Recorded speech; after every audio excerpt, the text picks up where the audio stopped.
வணக்கம் நண்பர்களே. வீட்டிலேயே சுத்தமா நெய் தயாரிக்கிறோம்னு 50% பேர் ஆசைப்படுறாங்களா? ஏன்னா சுத்தமா பசு நெய் அருமையான சுவை இருக்கும், உடம்புக்கும் நல்லது. சரி, இப்போ நெய் சுத்தமாதான்னு எப்படி தெரிஞ்சுக்குதுன்னு பார்ப்போமா? முதல்ல உறைதல் சோதனை.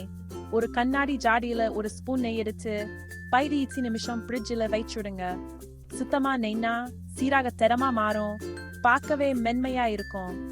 கலப்படம் இருந்தா அடுக்கு அடுக்கா தெரியும் அல்லது சிறு சிறு துகங்கள் மாதிரி இருக்கும். அடுத்து சூடாக்கும் சோதனை. ஒரு சின்ன ஸ்பூனில் நெய் எடுத்து சூடு பண்ணுங்க. சுத்தமான நெய் சீக்கிரம் உருகி பழுப்பு நிறத்துக்கு மாறும், அருமையான வாசனை வரும்.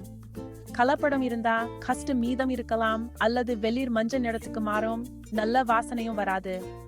மூணாவது கை உள்ளங்கை சோதனை. கொஞ்சம் நெய்ய உள்ளங்கையில வச்சு தேய்ச்சு பாருங்க.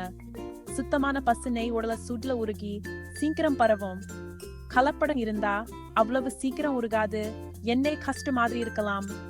கடைசியா அயோடின் சோதனை. உருகிய நெய்யில ஒரு துளி அயோடின் சேர்த்து பாருங்க. நீலம் அல்லது ஊதா நிறத்துக்கு மாறினா அதுல மாவுச்சத்து இருக்கு, அதாவது கலப்படம்னு அர்த்தம்.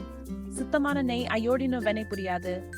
இந்த சோதனைகள் எல்லா வீட்டில் எளிதாக செய்யக்கூடிய, ஆனா லேப் டெஸ்ட் தான் நெய் சுத்தமானதான்னு உறுதியா சொல்லலாம். சரி, சமையலை இனிமையா ஆக்குங்க.